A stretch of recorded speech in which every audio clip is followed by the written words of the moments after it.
ကဲ10ခွက်မူတွေကအဓိကဩတစ်ခွက်ကောင်းကတော့အဲ့ဒီမှာစိတ်ကြိုက်ဩမိုက်တလောက်ဩဒိုင်းမတနာတယ်လို့ဩဘလို့အတွက်ဒီကောင်ကပြန်ကြတွေပဲရတယ်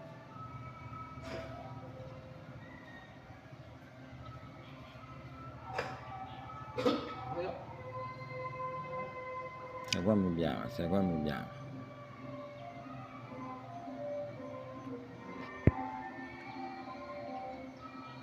တဲ့10ခွက်မူနော်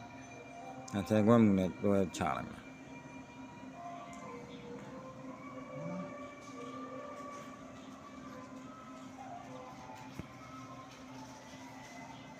ဩကွက်ပေါက်ကြပါစေဗျာဩကွက်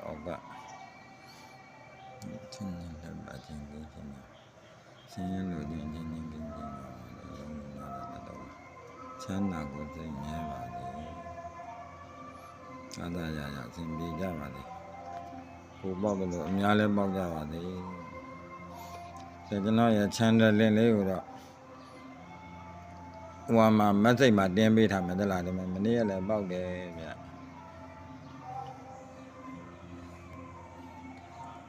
တင်တာအကွက်နဲတဲ့အကွက်တင်ရဖြစ်နေလို့ဒီပြီးချင်းမှလည်းပါ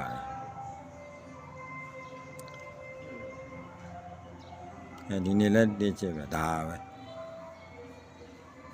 ပေါက်ကြပါလေဗျာပေါက်ကြပါလေ